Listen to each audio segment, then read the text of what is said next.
Today, we are diving into an issue that has sparked significant debate across the country: the Albanese government's response to antisemitism and the recent amendments to hate speech laws.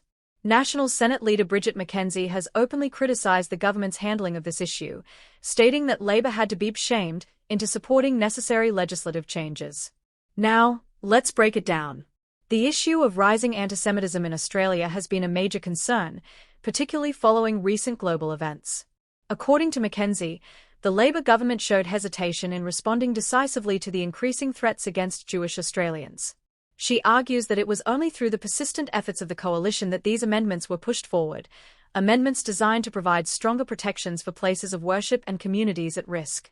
One of the key elements of the legislation is the introduction of mandatory minimum sentencing of up to 6 years for terrorist acts committed on Australian soil.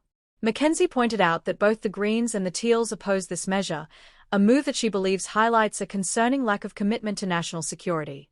Under these changes, the public display of Hezbollah flags and Hamas headbands will now be criminalised, preventing their use in protest marches across Australian cities. For McKenzie, this is a necessary step, not only to deter those who seek to spread hate and incite violence, but also to reassure the Australian Jewish community that their fears are being acknowledged and addressed.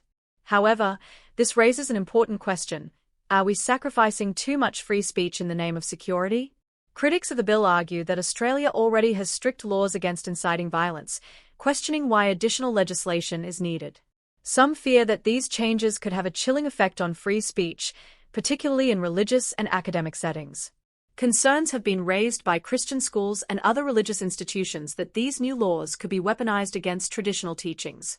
But McKenzie was firm in her response, stating that the criminal code clearly defines violence as physical violence, meaning these laws would not apply to people who simply offend or emotionally harm others through their words.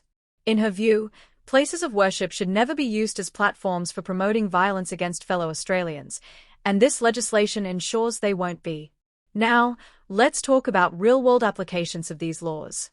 Would the scenes outside the Sydney Opera House, where demonstrators chanted disturbing slogans, fall under this legislation? Would the preachers who praised acts of terror face consequences under these new rules? According to McKenzie, the answer is yes.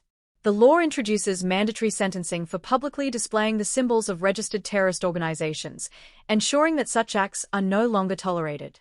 She stressed that this move isn't about restricting freedom of belief, it's about stopping genuine threats to public safety. But what about the broader implications? Opponents of the bill argue that similar laws in the United Kingdom have led to people being arrested for social media posts that were deemed offensive. They worry that Australia could be heading in the same direction, where simply expressing controversial opinions might result in legal consequences.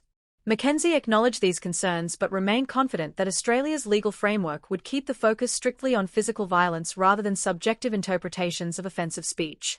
She reiterated that the government must ensure that all Australians, regardless of their faith, can practice their religion without fear of attack or intimidation. Ultimately, this debate highlights the ongoing tension between national security and civil liberties. Are these new laws necessary protections against rising antisemitism, or are they a step too far in limiting free speech? One thing is certain: the coming months will reveal whether this legislation is enforced as intended or whether the concerns raised by free speech advocates prove to be justified. That's all for today. Let us know your thoughts in the comments, and don't forget to like, share, and subscribe for more updates on this and other major stories. Thanks for tuning in, and we'll see you next time.